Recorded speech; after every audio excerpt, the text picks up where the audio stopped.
We keep on moving, we keep on moving along, we keep on rolling.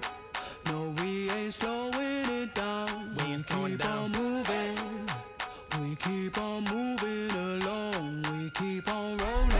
Yeah, no, we ain't slowing it down. Let's go. We ain't slowing down, baby. Come and show me how. Gotta do it right now. You know you gotta hold me down. Can I let the moment pass? Good things they never last. Pull up in a whip, you know I had to hit the gas. Yeah, that's premium. Pull up with a team and them ain't worried about the other side. They know that they ain't beating. I'm on everything I love. Work to the man above. Keep it cool, calm, collected. At this point, you get the message.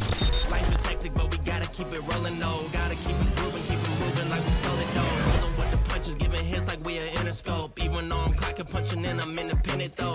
Staying prayed up, ain't nothing gon' phase us. Ain't never gon' let a lame say what they just made up. I never take a pay cut, we getting what we worth in. I never change the blueprint cause we know it's really working. Keep on moving, we keep on moving along. Keep it moving, keep it rolling. No, we ain't slowing it down. Never slowing down, never moving. We keep on moving along. Keep it moving, keep it rolling. No, we ain't slowing it down. Never gonna lose it cause we in it for the movement. If I'm lying, then I'm flying. Don't play into their amusement. If we trying, we ain't dying. Never sleep, never sleep, never. The moment that you rest your head, they think they can't compete. If you gotta skip steps, then the plan is not complete. Get your reps in, get your reps in, get your. Never rest on a past success. You gotta love what you do if you tryna be the best. Keep on moving, we keep on moving along. Keep it moving, keep it rolling. We ain't slowing it down. Never slowing down, never moving. We keep on moving along. Keep it moving, keep it rolling. Keep it rolling, keep it moving. We ain't never gonna lose it.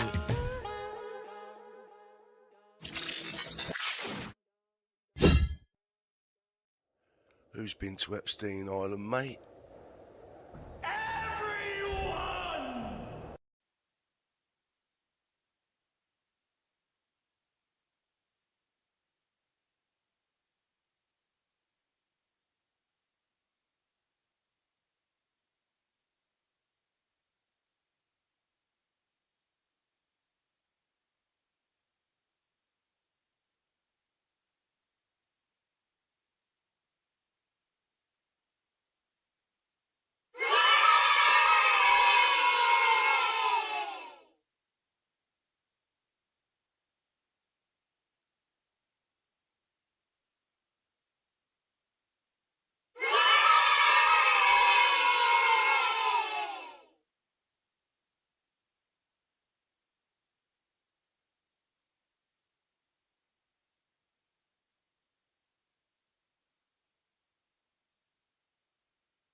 Oh my God, so professional.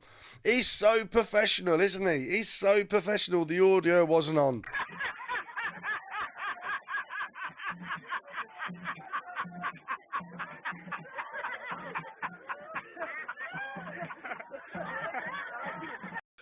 Oh God, too many laughs, guys. Too many. So professional. You know what I mean? It's a good job I don't do this for a living, isn't it? I'll start again then. Muted, mate. Yes, Gun is here right, let's start again.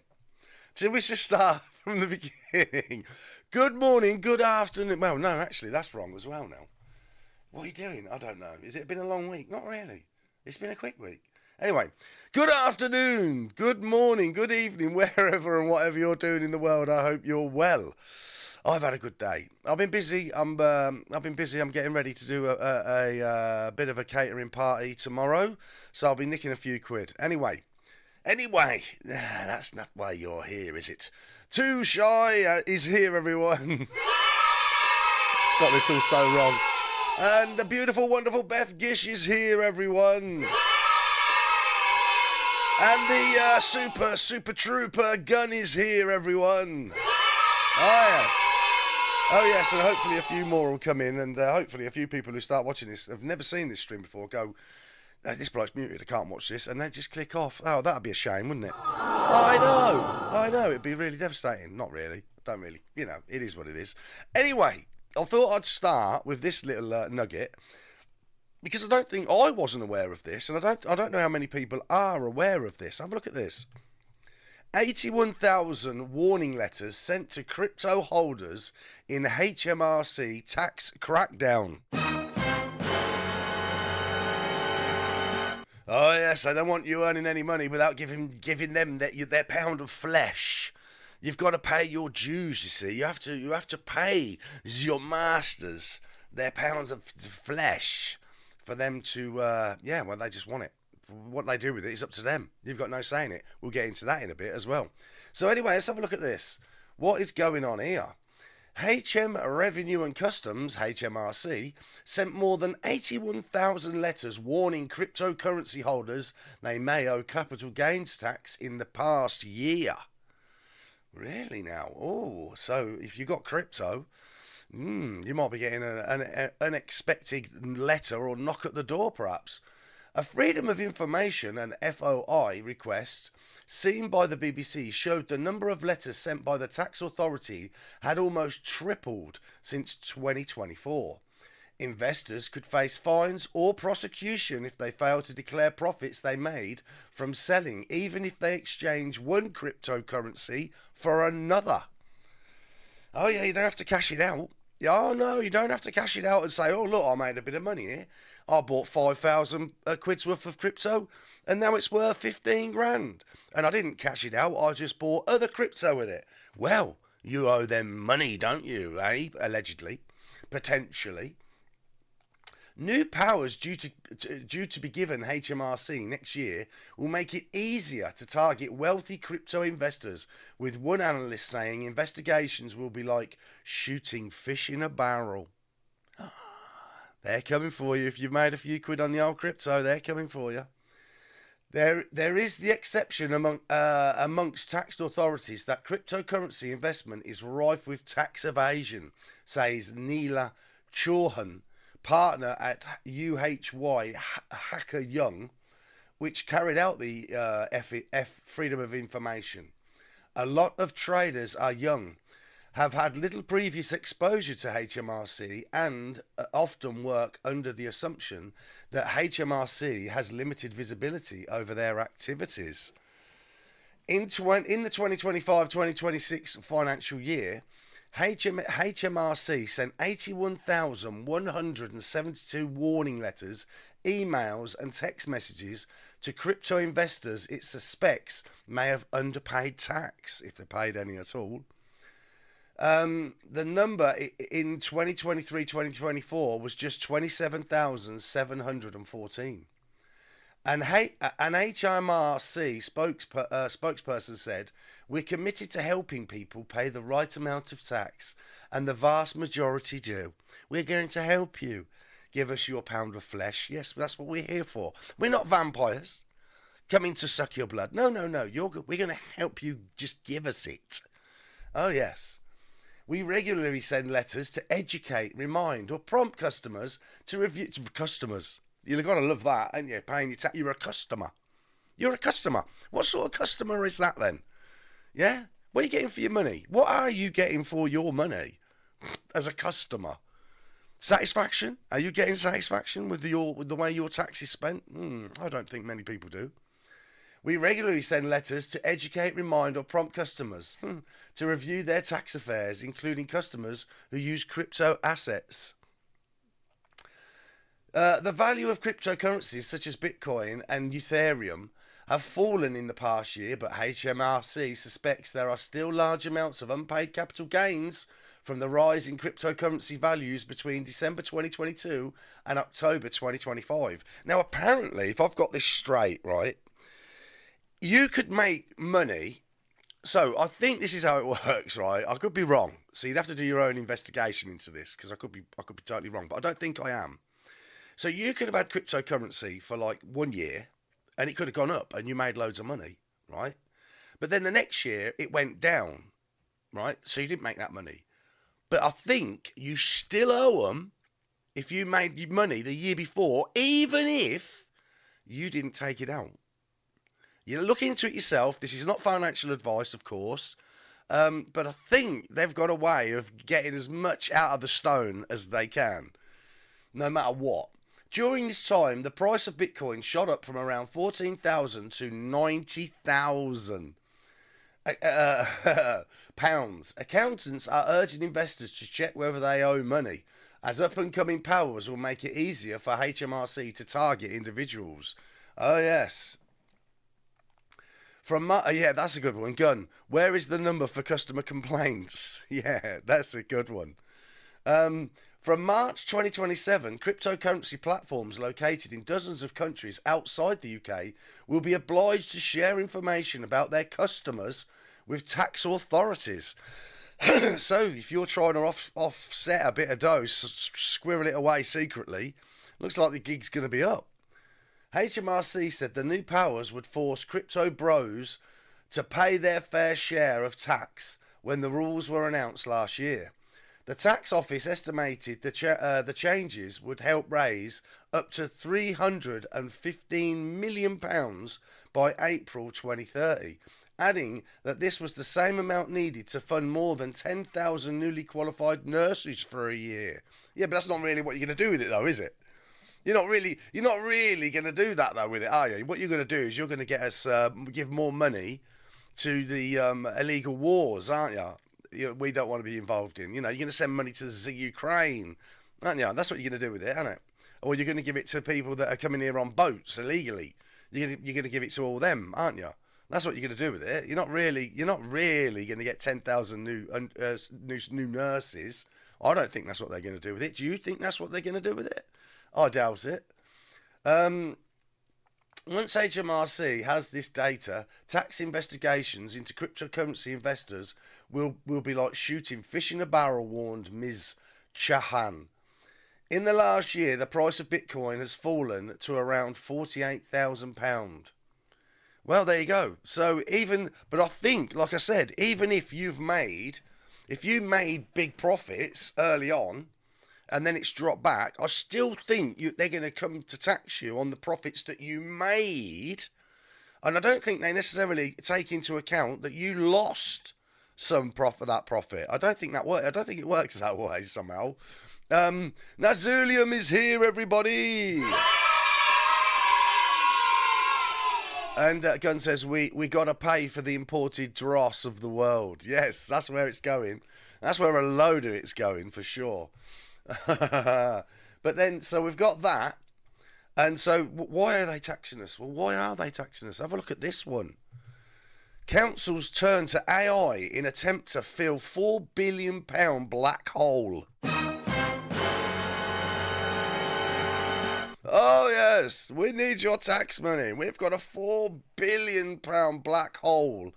Oh, it's horrendous, isn't it? Councils across the UK are increasingly turning towards artificial intelligence as they try to fill a looming £4 billion financial black hole. £4 billion. Oh my God. But local government experts say that it's not the silver bullet to save a system from the brink of collapse. Bit drastic. Bit drastic for the old BBC, isn't it? There are also ethical concerns around the increasing use of AI in assessing the level of care vulnerable people need. So they're going to take it out of the hands of people and give it to AI to deal with. There'll be no guilt there, will there? AI's got no guilt, no sympathy, no empathy, no nothing. They'll just say, this is what you've got to do, just do it. And AI obviously will oblige. Exactly what they want. Brilliant. A government spokesman, oh, it was a man this time, not a spokesperson. A government spokesman said it encouraged safe and responsible use of the technology where it could reduce workloads. It encouraged it. It didn't make it so. It didn't guarantee it. It just encouraged it, right? Get the wording right. A study by the BBC Shared Data Unit found all but a small handful of the UK's local authorities will reduce the services they offer this financial year, despite recent reforms to the way they are funded. The 218 upper-tier councils, which include borough, county, metropolitan and unitary authorities, will make a total of £3.2 billion in cuts. Here we go again, isn't it? The old Defy Tyrants is here, everyone. Good to see you, mate. Planned measures include reducing the frequency of bin collections. That's going to be good, isn't it? More rats everywhere because the rubbish is everywhere. Closing heritage attractions. I thought you had to pay to go into them anyway. Didn't you have to pay to go into a heritage attraction? Ending bus routes. Oh, so you're going to be stranded if you're in a village then. You're going to be waiting hours. And in the case of one council, completely removing sheltered housing support. So there'll be no sheltered housing support. Brilliant. Marvellous. But let's just keep giving all these illegals that come in here on these dinghies, let's just keep putting them into nice hotels and giving them apartments and money and all the other stuff they get. Let's just keep doing that, though. Let's not stop any of that. No. Fees and charges for parking permits and green waste bins will be hiked at dozens of councils, while almost every authority will raise council tax by the maximum 5%. 5%, just because you've got a property or you live in one. There you go. So you're going to pay more council tax and you're going to have less of your bins taken away, less often. It's like the Mars bar effect, isn't it? Mars bars used to be this big for about 20 pence. Now they're that big for about 9 quid. Too many laughs, guys. Bit of an exaggeration.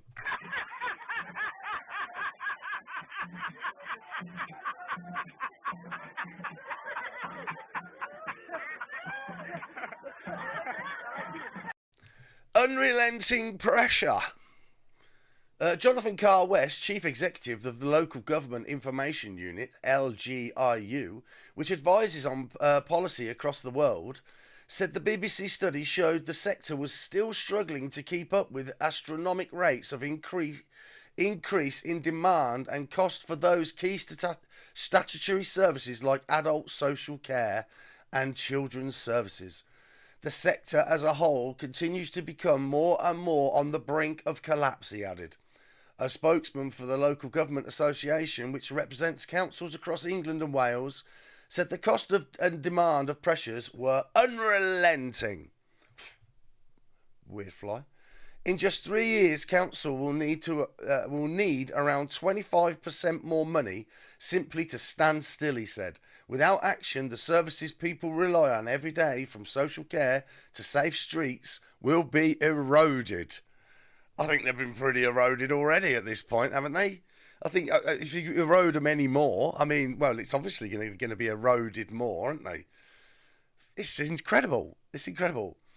Though the government has increased the amount of grant funding councils receive from the Treasury since the pandemic, a study by independent think tank, the Institutes of Government, found it was still down on pre-2010 levels.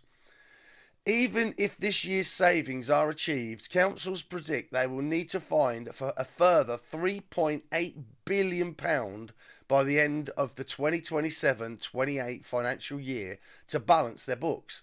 A record 37 councils will also receive forms of exceptional financial support this year. It means many are trying to lower the cost of providing care to the elderly and vulnerable, whether by retendering contracts with cheaper care companies, closing care homes, or by reassessing those already in care to see if their package of support can be reduced. Do you really need to have all this care? Or can we just, ignore you and just leave you to wallow in your own... yeah. Are we going to leave you?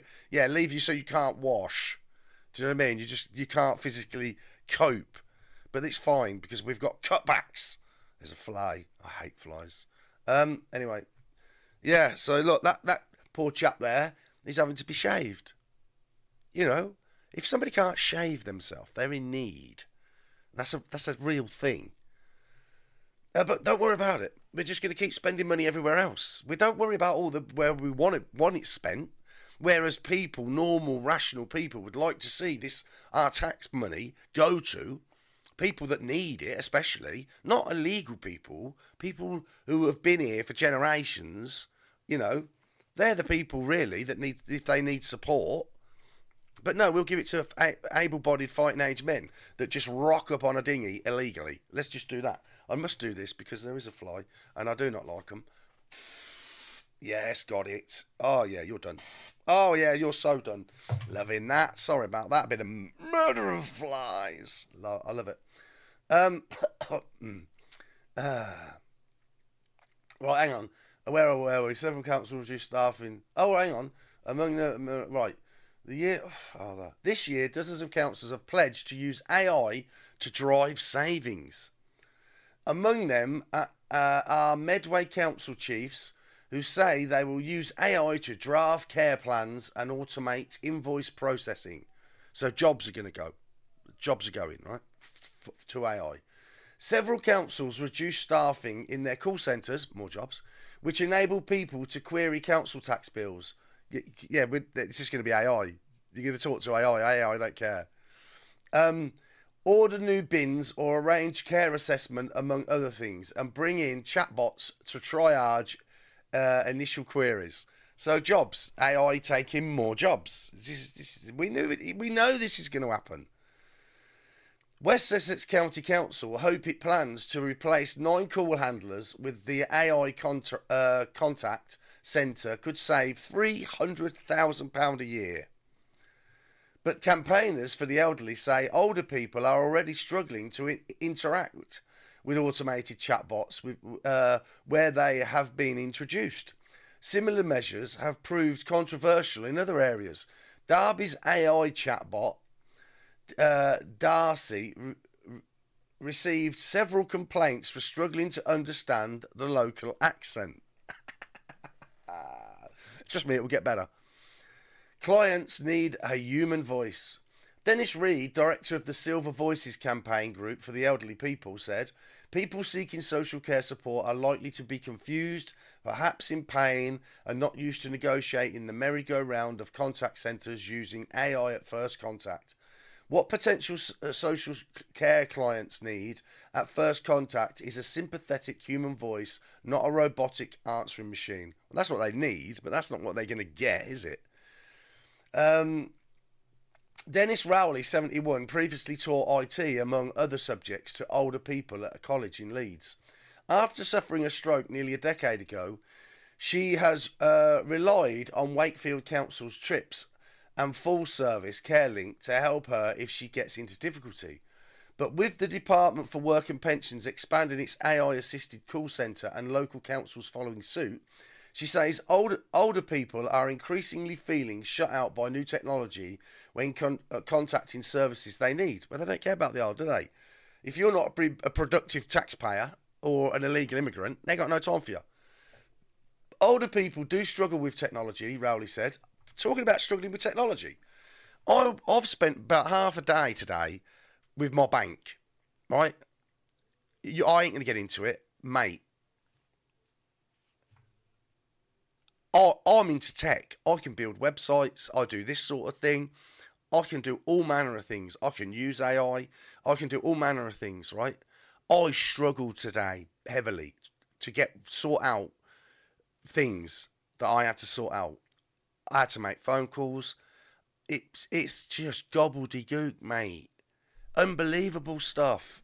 And that's the bank. So how are the councils going to fare? The banks have got all the money. Incredible. Terrible. Older people do struggle with technology. Oh, yeah, Rowley said. It's bad enough having to use computers every time you need something, let alone having to talk to an AI. And the thing is, a lot of these AI call centres are based on a system that didn't work in the first place. Councils and care providers are already using AI to write case notes, predict falls and analyse care records. But there are serious concerns around the use of such tools to draft care assessments where social workers record a person's needs and decide what council-funded support they are entitled to.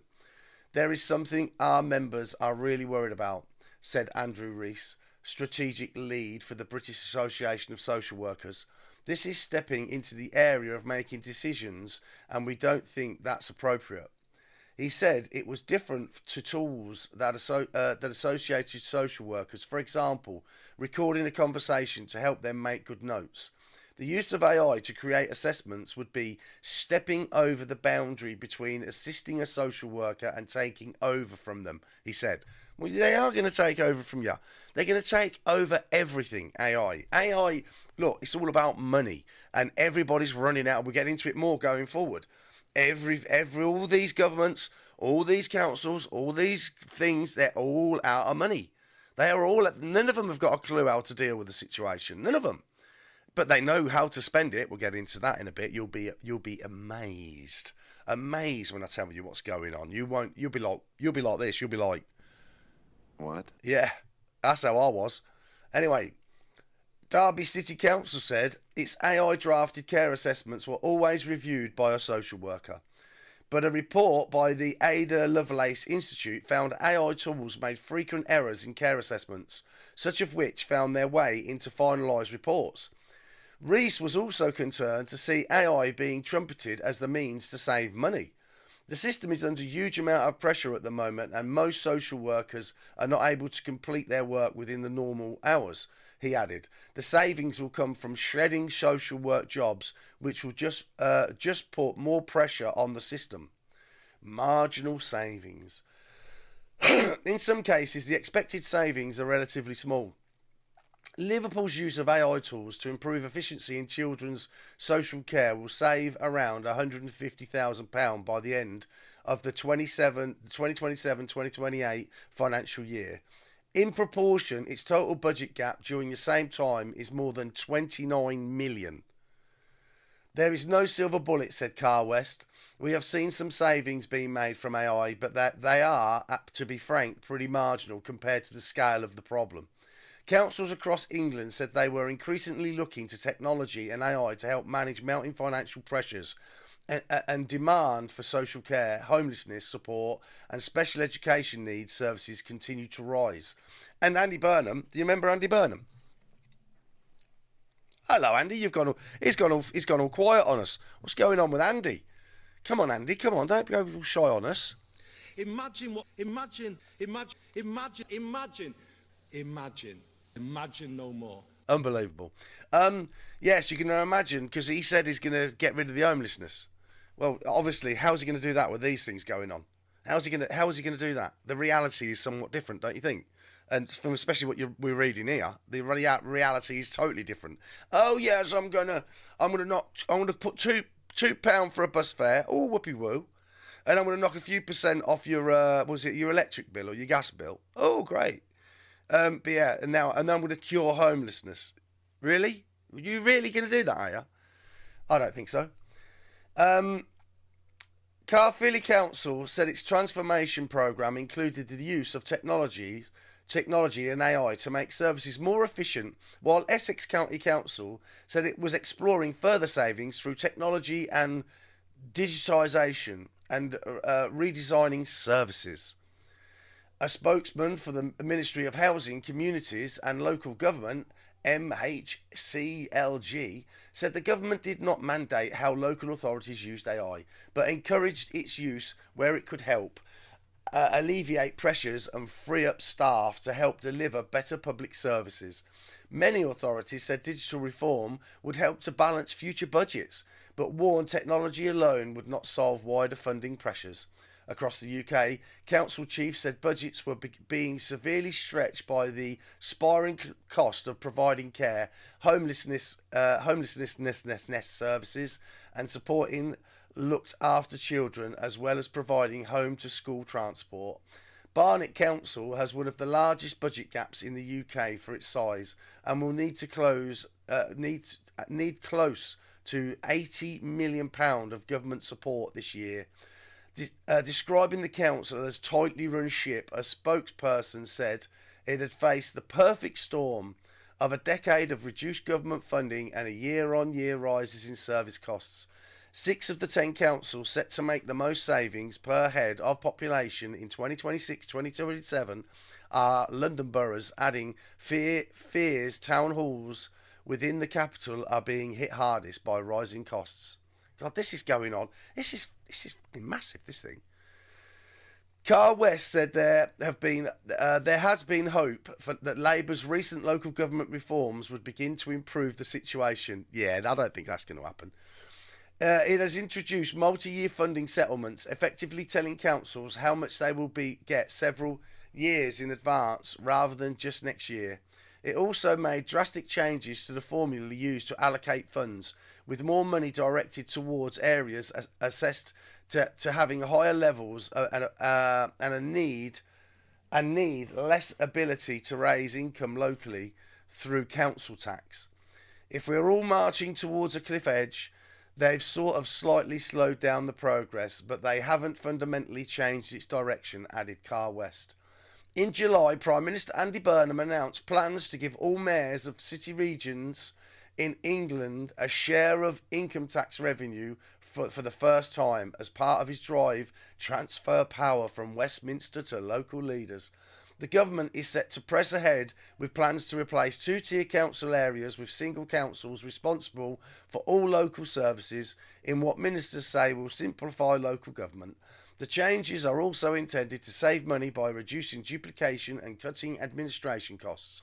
The MHCLG spokesman said, "We're making £78 billion available to local authorities across the country this year through our fair funding settlement. And thanks to our changes, 9 in 10 councils in England will receive funding that matches their relative need by the end of 28-29. The Shared Data Unit makes data journalism available to news organisations across the media industry as part of the partnership between the BBC and the News Media Association. Read more about the local news partnerships here." No thanks. So yeah, it's more money, but they want your money, and they're going to get your money. But do you know who wants your money more? Right? The government and the politicians. And why do they want your money more? And how do they spend your money? Do you want to have a look at this? This blew me away, this did. John Swinney defends £45,000 business class flights to World Cup. Yeah, what? What? Yeah, what indeed? You what? John Swinney defends £45,000 business class flights to World Cup. £45,000. Yeah, they're great, aren't they? John Swinney has defended the use of more than £45,000 of public funds on business class flights for him and 2 senior aides to the World Cup. That's really political, isn't it? Sports ball. I mean, that's really we really should be paying for that, shouldn't we? Scotland's First Minister flew to Boston on the 11th of June for Scotland's opening match, before taking part in trade talks in Kentucky 3 days later. Yeah, they had to get the trade talks in to justify the expense. While he and 2 senior officials travelled business class, Sports Minister Marie Todd and several other officials went to the US on significantly cheaper economy class flights. Not for Swinney though. He weren't doing it. He weren't going on the cheap, was he? Swinney insisted the government had sought to minimise costs, while Justice Secretary Neil Gray defended the business class flights as a means of ensuring ministers arrive fresh when they travel overseas. Yeah, they got to arrive fresh, don't you know? In total, the government spent £98,442 on trips for Swinney, Todd and their officials in the US, including flights, hotels and expenses. They must have had a great time, mustn't they? Flights for Swinney and his private secretary, John Webster, cost £17,893 each. Have a think about that when you're worrying about, no funding for anything. Business class tickets for the First Minister's Special Advisor, Colin McAllister, cost £9,864. How much was spent per person? Total cost paid by the Scottish Government for visits to the US for the World Cup 2026. First Minister, flights, 17,893. Hotels, I wonder how long he was there, 1,072. Expenses, 0. Car hire, £10,095 for in car hire.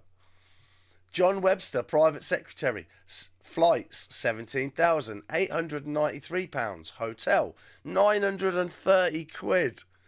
Expenses, 0. Oh, he didn't have a car. He must have got in his car. Colin McAllister, special advisor, flights, 9,864. This is just to go to the football. I'm presuming here, yeah. Visits to the US for World Cup. I mean, how long were they there? I don't think they'd have been. What, they there for the game?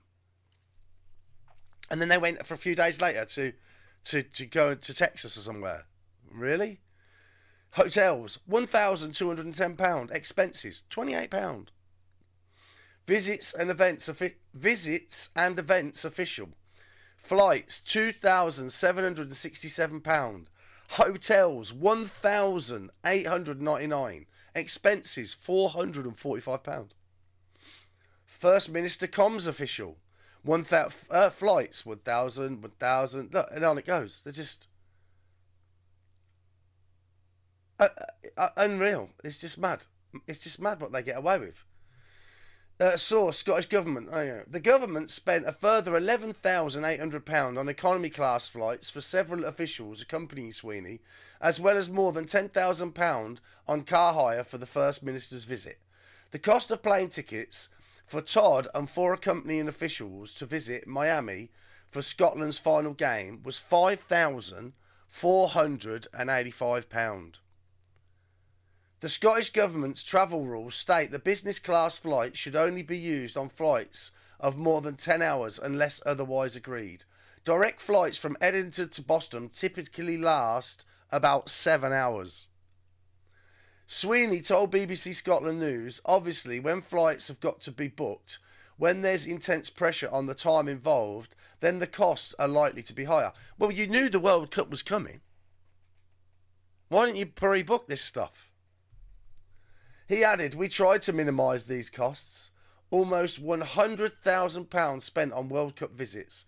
Total costs paid by the Scottish Government for visits to the US for the World Cup. Flights, £62,926. Hotels, £16,892. Car hire, £15,553.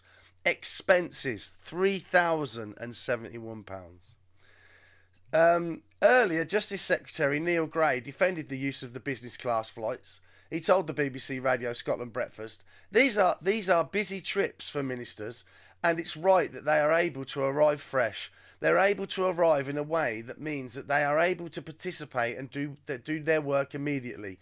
So I think that's the proportionate use, really. Gray pointed to benefits of the trip, such as increasing Scotland's soft power reach and the ability to make significant international connections. He added it was right for the First Minister and his team were there to participate and to be part of that. Yeah, it's great, and it brought jobs for the boys. Economy Secretary Stephen Flynn, speaking at the BBC Scotcast live show at Edinburgh Festival, also defended Swinney. He said, if we want our politicians to go and sit in row 46 beside the toilets and then land in Boston and then go to engage with US government officials, having done so, we'll get exactly what we deserve as politicians. Releasing the travel expenses, the government said the US trips were made to support the national team at the World Cup. Yeah, to support the national team.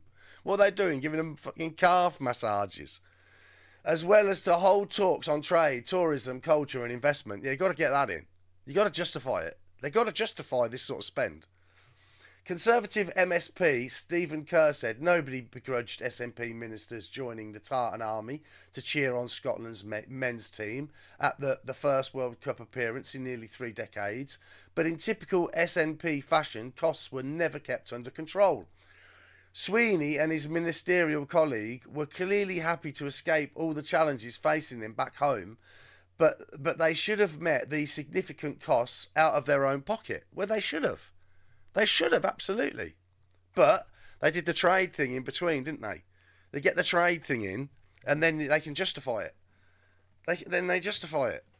You know what I mean? They love it. Governments, right, especially the UK governments, on all sides, they should be absolutely the most transparent of anything else in this country. They should absolutely be transparent. Andrea is here, everybody. Yeah. 40 trillion in debt. We're going to get to that. We're going to get to that, Defy Tyrants. We're going to get to the Americanos, and oh God. Oh yeah, I saw that earlier. I was like, we're definitely having a chat about that one. And it just so happens, we're doing it right now. US national debt passes $40 trillion after doubling in a decade. You what? Don't talk like one of them. You're not. No, I said you what? What? That's the one. Yes. US national debt has more than doubled in a decade to reach a milestone $40 trillion, £29.4 trillion pounds. Treasury figures show. That is, I think there's a technical term for that in it. I think it's fucked. I think that's the one word you need for that. Where can this how can, it beggars belief. The rise reflects years of heavy spending under both the Trump and Biden administrations, along with higher interest payments that have steadily added to the total. In 2016, the national debt stood at just under $20 trillion. The Congressional Budget Office, CBO, had projected overall borrowing would reach $39.6 trillion by the end of the fiscal year 2026. The faster than expected rise has sharpened concerns about how quickly the government's borrowing needs are growing and what that means for future interest costs. Do you imagine the interest on that? The American taxpayers having to burden. Unbelievable. The CBO said the US was nearing its $41.1 trillion debt ceiling, with debt projected to climb to about $64 trillion by 2036. So there's no plan to stop the borrowing then and pay the interest. Who's the interest going to? Shalom all along, everybody, I would have thought. As the federal government spends more to cover its budget deficits, consumers have faced higher interest rates and inflation. The $40.5 trillion as of the 18th of August covers all outstanding Treasury bonds, bills and notes, and underscores the scale of US borrowing under two presidents. The interest rate on 30-year bonds, which are a type of debt used to raise funds from investors, hit 5.34% on Tuesday, the highest level in almost 20 years. Those rates, known as yields, influence how much the US government, companies and consumers pay to borrow, affecting mortgages, car loans and credit cards. The recent surge in bond yields has been driven by rising oil prices linked to the US-Iran war. What is Trump doing? Look what he's done to you. Look what he's doing to everyone. With investors worried about inflation. There are also concerns over government debt and the huge amounts of cash being borrowed by tech firms to develop artificial intelligence, with the timeline and level of returns on investment uncertain. Look at that scale. Look at that scale there. Great recession. COVID recession. Wallop! While ordinary people are unlikely to be affected immediately, difficulties in managing the debt could eventually trigger disruptions on a scale similar to the 2008 financial crisis, according to economics professor David Jacks. The pace of America's growing debt was accelerating, and at some point the bills will come due, said Jacks when the National Jax from the National University of Singapore, the Treasury Department announced on Wednesday that it would increase its buyback operations by at least double, from $2 billion to $4 billion from the 9th of September to the 4th of November. It said the intervention reflected its desire to provide greater liquidity support for longer-term bonds. The rate on borrowing costs over 30 years eased off the back of the move to 5.18%. John Canavan, lead analyst at Oxford Economics, said the decision to increase purchases appeared to be an attempt to provide relief on a long-term borrowing costs, which had been under significant pressure from rising oil prices, inflation risks and heavy supply due to global sovereign and corporate borrowing needs. But he said, given the size of the outstanding Treasury debt, the increase in buybacks from the government was unlikely to provide meaningful long-term relief. Rini Albrecht, senior analyst at DZ Bank in Germany, said the US government feared the pain of 5% or higher yields over the long term, not just because it raised borrowing costs for the government, but also the private sector. It's only 3 months until the midterm elections, Albrecht said. They, the Treasury, have had to grab into the toolbox in order to get a hand on the recent rise in yields. But economist Mohammed Al-Arian said that beyond the bond market reaction to the push down longer-term borrowing costs, the move by the Trump administration was about the possibility of a broader strategy to keep control of interest rates, known as yield curve control. Don't get me wrong, this is all well above me. I'm reading this and I might as well be reading fucking Japanese. Yields, bonds, and all the rest of it. You know what I mean? To me, I think this is why they use these languages, and they don't teach this stuff in. Well, they don't teach this stuff in school because those that can do, those that can't teach. You know what I mean? Whilst the move can help bring down longer end yields in the immediate and short term, and thereby help lower mortgage and other borrowing costs, it risks collateral damage and unintended consequences, he added in a social media post. The amount the US owes compared to its annual economic output, known as its debt to gross domestic product ratio, is 125.8%, according to the International Monetary Fund. It is one of the highest among the world's largest economies. In comparison, IMF figures show the UK and China's debt to GDP ratios are 103. That's still massive. 103.6% and 106.9% respectively. Japan has the highest debt burden among the world's major economies, with a debt to GDP ratio of more than 200%.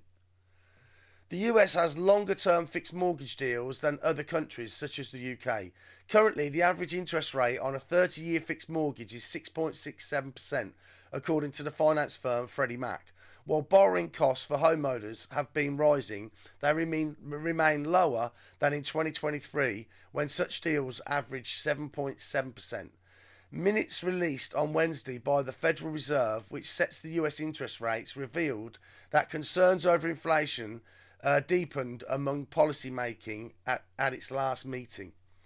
It said there were several participants in favour of increased rates last month.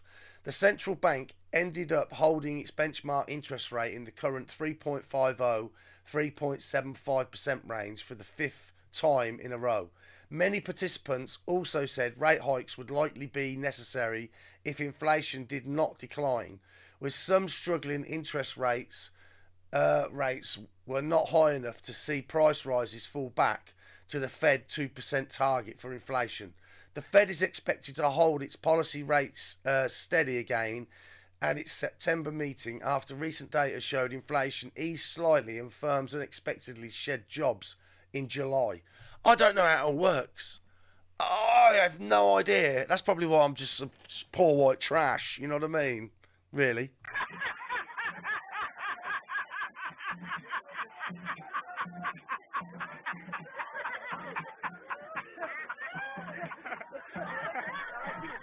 Too many laughs, Gaz. I know, and it ain't a laughing matter, all this, really, is it? But you got to laugh. What else are you going to do? You can't. There's not a lot we can do about it at this point, if at all anything. I don't think normal humans like us. I don't think we can do anything. I wanted to show you this because I wanted to put this against a country like ours, how they deal with people. Because you don't really see very often, do you? You don't really see very often people being held to account. But it seemed, when I had a quick look at this, that in China, they do things a bit different. Founder of collapsed Chinese property giant Evergrande sentenced to life in prison. Do you remember the global banking crisis? How many people went to jail over that? I think there was one minor person. Nobody. Who's in the Epstein files, mate? Ah, yeah, I forgot about that. How's the stream going, mate? It was fucking biblical, mate. Cheers, mate. I appreciate that as well. Anyway, yeah, back to this. China, now I'm not a great advocate of China. I've never been there. I don't know really what it's like. I know we get loads of propaganda about it all. I have no clue what it's all about. But founder of the collapsed Chinese property giant Evergrande. These were worth the money, weren't they? Sentenced to life in prison. The founder of Evergrande, the property giant at the centre of China's housing market slump, has been sentenced to life in prison and had all of his personal property confiscated. Hui Kai-yan pleaded guilty in April to several charges including embezzlement of assets and corporate bribery.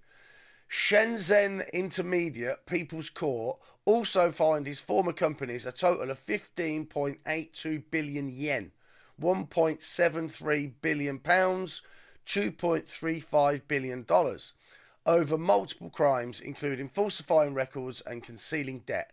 Yu's sentencing marks a key moment in the fallout from Evergrande's collapse, which shook China's property sector and hit investors and domestic banks hard.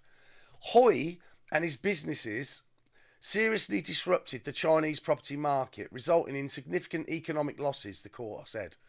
Other Evergrande executives, including Hui's two sons, Xing Zhang and Xing Tang, were also sentenced to jail terms ranging from 22 months to 18 years, according to the state media.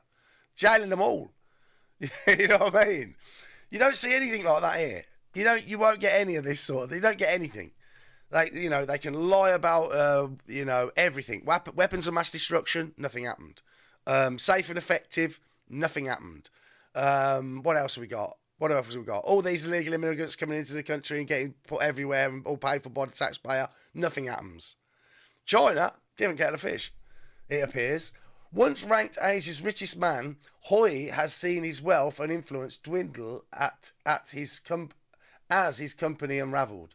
Hui, also known as Zhe Xinjian, rose from humble beginnings in rural China, where he was raised by his grandmother before venturing into property development and setting up Evergrande in 1996. He oversaw the company's rapid rise through an aggressive expansion program funded with large amounts of borrowed money.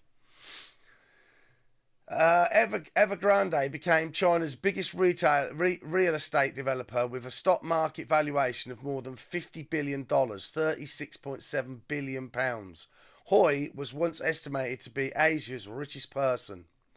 The firm was dealt a huge blow when Beijing introduced measures in 2020 to control debt in the country's property sector.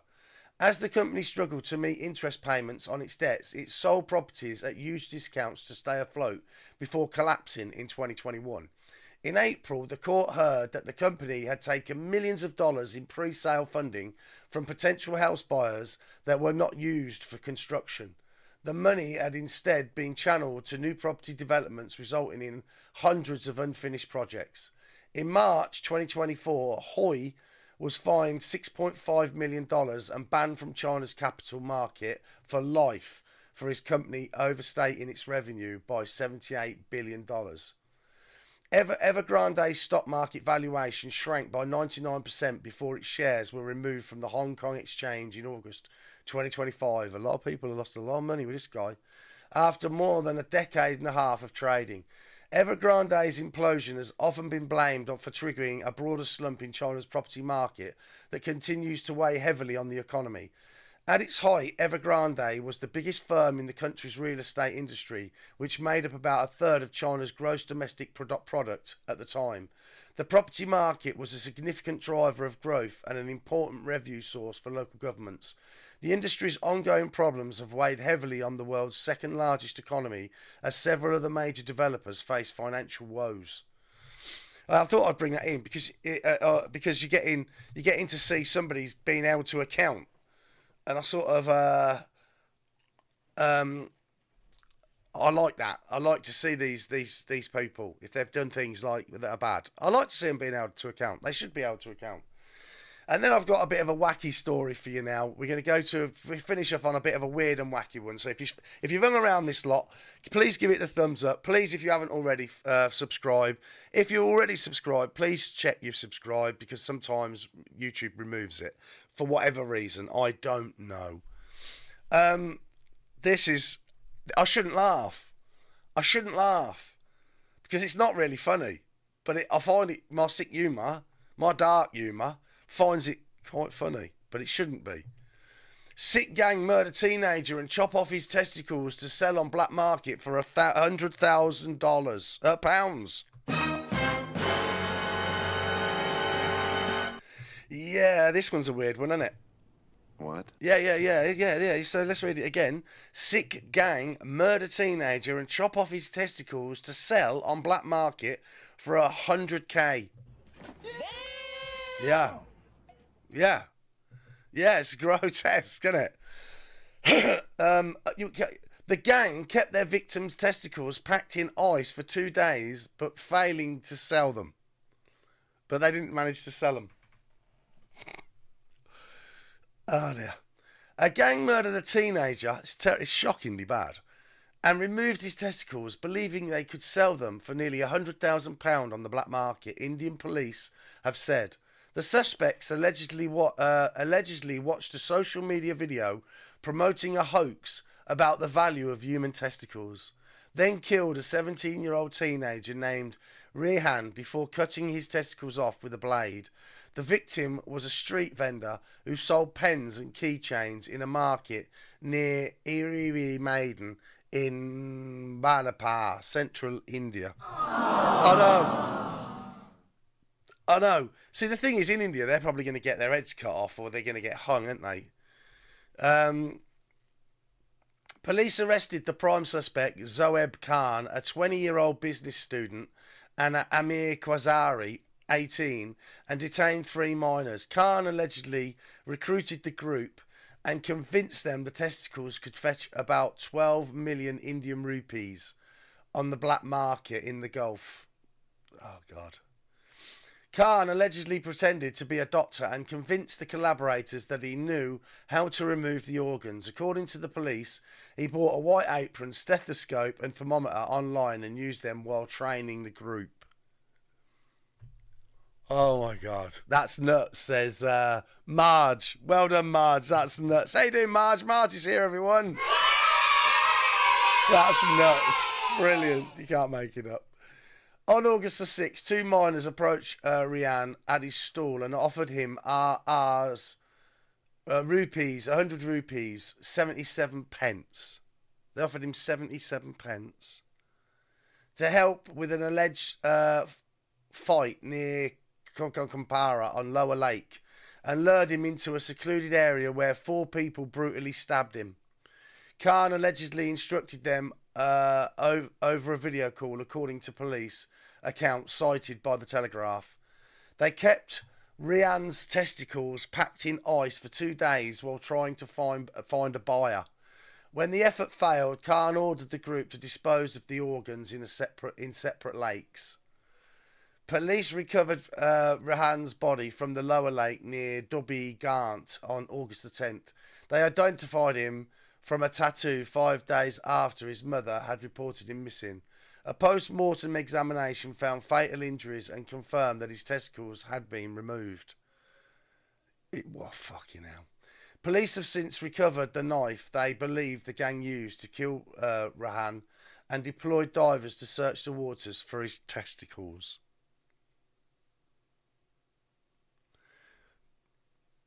It's not funny.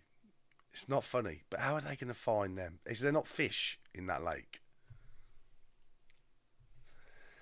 Santosh Patel, Bhopal's Assistant Commissioner of Police, said the search would prove difficult as officers were relying on the suspects to identify where they had disposed of them. Investigators had also identified people whom the gang allegedly approached as potential buyers and are questioning them about whether any sale was planned. Police are also investigating whether any real claiming to fetch a price for testicles really existed, according to the Deccan Chronicle. They have not found any links to any organised trafficking ring, the Times of India and NDTV reported. It's just when you think it can't get any weirder. Just when you think. Anyway, that's me. That's me for this week of live streams. Like I say, if you've got this far, thanks very much. Thank you for being here. Thank you for your comments in the chat. It's been lovely to see you all again. And I'll be back on Monday. I've got a bit of a busy weekend, so hopefully all goes well with that. But you have a good weekend. We'll see what craziness goes on between here and there. I'm sure there'll be plenty. And for now, anyway, that's me. You all take care, and I'll see you, God willing, Monday, 7 o'clock UK time. See you later, everyone. We keep on moving. We keep on moving along. We keep on rolling. No, we ain't slowing it down. We ain't slowing down. We keep on moving. We keep on moving along. We keep on rolling. Yeah. No, we ain't slowing it down. Let's go. We ain't slowing down, baby. Come and show me how. Gotta do it right now. You know you gotta hold me down. Can I let the moment pass? Good things they never last. Pull up in a whip, you know I had to hit the gas. Yeah, that's premium. Pull up with a team and I'm ain't worried about the other side. They know that they ain't beating. I'm on everything I love. Work to the man above. Keep it cool, calm, collected. At this point, you get the message. Life is hectic, but we gotta keep it rolling, no. Gotta keep it moving like we stole it, though. Rolling with the punches, giving hits like we are Interscope. Even though I'm clocking, punching in, I'm independent, though. Staying prayed up, ain't nothing gon' phase us. Ain't never gon' let a lame say what they just made up. I never take a pay cut, we getting what we worth in. I never change the blueprint, cause we know it's really working. Keep on moving. Moving, We keep on moving along. keep it moving, keep it rolling. rolling. No, we ain't slowing it down. Never slowing down, Keep never on moving. moving. We keep on moving along. Keep it moving, keep on it rolling. rolling. No, we ain't Keep it rolling, slowing keep it it moving, we down. ain't never gonna lose it. Cause we in it for the movement. If I'm lying, then I'm flying. Don't play into their amusement. If we trying, we ain't dying. Never sleep, never sleep, never. The moment that you rest your head, they think they can't compete. If you gotta skip steps, then the plan is not complete. Get your reps in, get your reps in, get your. Never rest on a past success. You gotta love what you do if you tryna be the best. Keep on moving. Moving, We keep on moving along. keep it moving, keep it rolling. We ain't slowing it down. Never slowing down, never Moving. moving. We keep on moving Keep it along. moving, keep it moving, keep it rolling. rolling. Keep it rolling, keep it moving. We ain't never gonna lose it.